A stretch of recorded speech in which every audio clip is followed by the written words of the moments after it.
I aften vil jeg tale til jer fra nutiden, men give jer et indblik i fremtiden.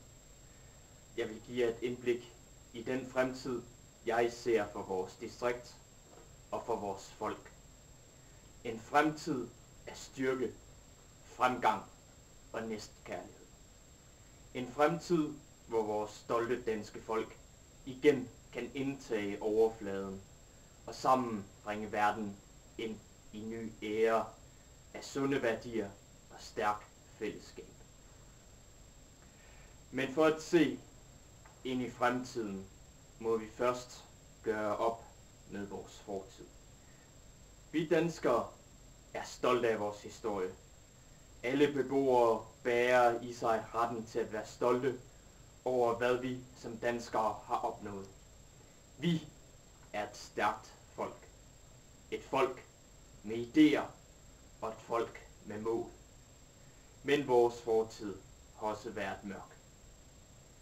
Igen og igen har vi som danskere ladet vores værdier bukke under for pres fra udefrakommende faktorer og selviske ideologier. I 2012 udtalte en politisk berømthed: danskerne er verdens lykkeligste folk. En udtalelse, jeg må indrømme, jeg i retrospekt ikke kan erklære mig enig i. Hvordan kunne vores forfædre være lykkelige, når deres kulturelle ophav var under konstant angreb af fjenden? Men vores snilde og vores omhu gjorde, at vi fik udvasket de fjendtlige sindelag imod os og fik vores land på ret kurs. Når vi opstiger til overfladen, vil det ske som et nyt folk, ledet af ny fællesskæbne. Sammenhold. Sammenholdet om de gode gamle værdier, som næstekærlighed, retfærdighed og folkelig styrke. Vores folk har altid overlevet på vores enestående egenskab til at gribe mulighederne. Og netop under de omstændigheder er vi nu igen klar til at løfte faklen. Som under tabet af Sønderjylland til tysken i 1864 opstod devisen: hvad udad tabes, skal indad vindes. Og som leder af et så storslået folk, kan jeg kun sige, at aldrig før har denne historiske sætning været så sand, som igennem den forvandling, vi nu har gennemgået. Som vi byggede diger og genindvandt store landområder efter tabet dengang, har vi vundet indad til igen. Måske ikke i form af land eller strategisk set, men som et folk. Som kultur står vi stærkt, og vores værdier vinder hver dag en sejr imod det desperate mørke. Men så længe enhver beboer gør sin pligt og omfavner kollektivt de pligter, der medfølger, så vil vores stat sejre. Alle beboere må gøre sit. Og selvom der er ting, vi ikke altid vil kunne gøre med god samvittighed eller med ro i sjælen, må vi som danskere indse, at vi for vores land må gøre, hvad der skal til. Kun igennem de offer, vi har gjort, og de offer, vi må gøre, vil vi sejre til sidst. Vores fremtid bygger på styrken af vores sindelag. Et sindelag bygget på vores historie og vores kraft, som den verdslige kulturs højborg. Men fremtiden er usikker.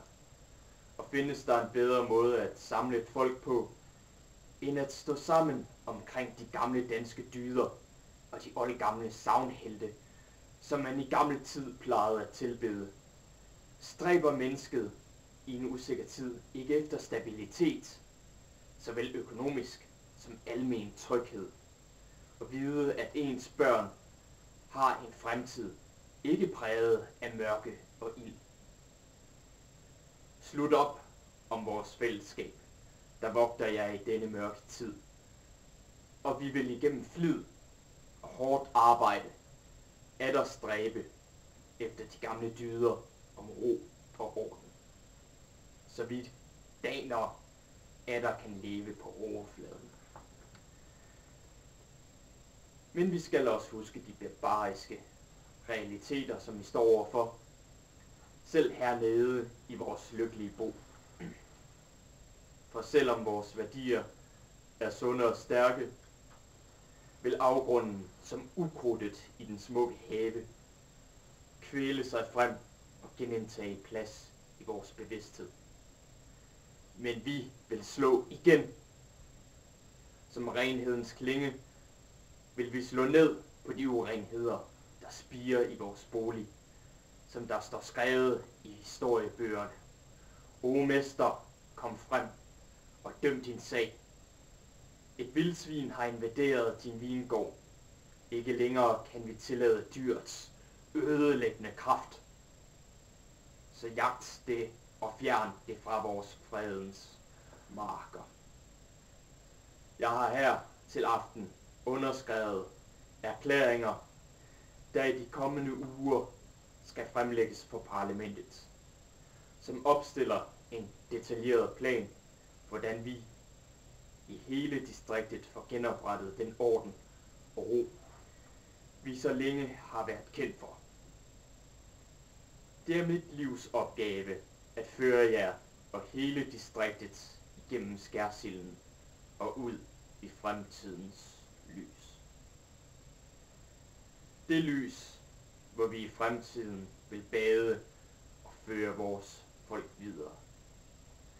Som jeres guvernør har jeg nu i 10 år vogtet jeres børns fremtid, og hvilken strålende fremtid der er i møde. Snart vil vi igen i frihedens navn gå til valg, og som sande danskere er det og har det altid været vores pligt at gå til urnerne, som man gjorde i vores nations spæde ungdom, og kaste jeres stemmer til folkets fælles bedste. Lad mig kaste lys over jeres tilværelse. Lad mig være illuminationens bærer. Lad mig være den ild, som Prometheus gav til mennesket, så vi endnu en gang kan opbygge vores glorværdige civilisation og give nyt lys og håb for vores børn. Må Gud bevare alle beboere. Gud